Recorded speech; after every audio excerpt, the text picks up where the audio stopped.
Hi everyone, it's Caitlin, and I will be making my video on the poet Edna St. Vincent Millay, who wrote the poem in our reader titled What Lips My Lips Have Kissed and Where and Why. Millay was born on February 22nd, 1892 in Rockland, Maine, to Cora Lunella Buzzell and Henry Tolman Millay.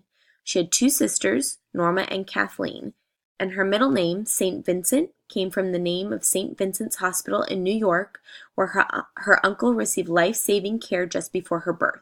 She often went by the name Vincent rather than Edna throughout her entire life. Millay's mother raised the three girls alone after her parents divorced in 1904. She often traveled with a trunk full of classic literature, which she read to her children, and her family encouraged Millay and her sisters to value culture and literature. Millay lived in Camden, Maine, with her mother and sisters, and it was here where she began to write her first poetry.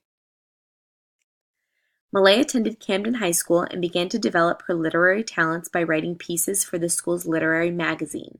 At 14, she won the St. Nicholas Gold Badge for poetry, and by 15, she had published her poetry in a children's magazine, the Camden Herald, and a high-profile anthology, Current Literature.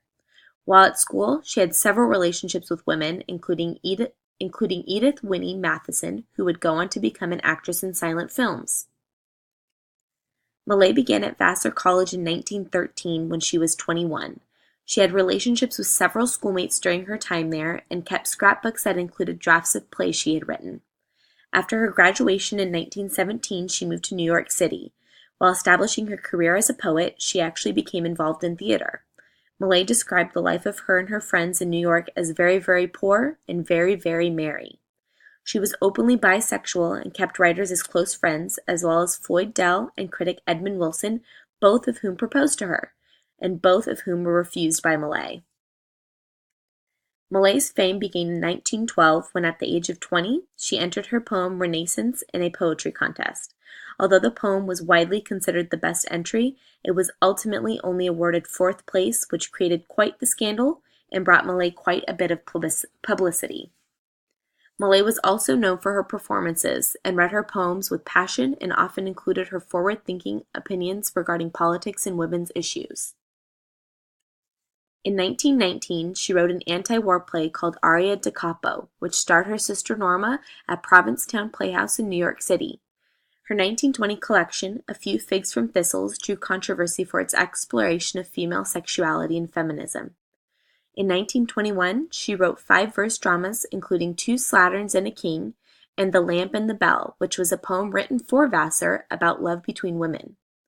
In 1923, Millay won the Pulitzer Prize for Poetry for The Ballad of the Harp Weaver.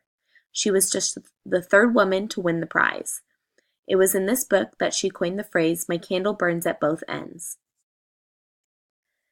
In the same year, she married 43-year-old Eugene Jan Boissevain, a Dutch businessman who was the widower of labor lawyer and war correspondent Inez Milholland, whom Millay had actually met during her time at Vassar.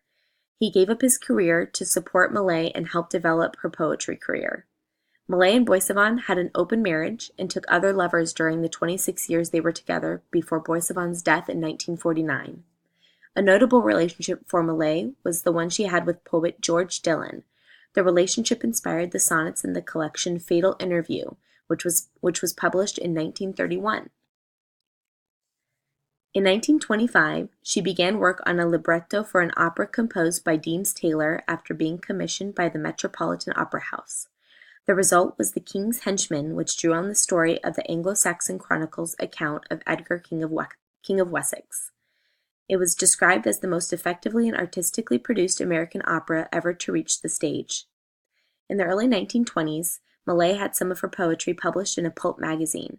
For her short stories, however, she adopted the pseudonym Nancy Boyd, for which she wrote 8 stories. Some critics considered the stories footnotes to Millay's poetry. During World War I, Millay had been a pacifist. However, from 1940, she had been an active supporter of the Allied forces and wrote in celebration of the war. She even worked with the Writers' Work Board to create propaganda, including poetry.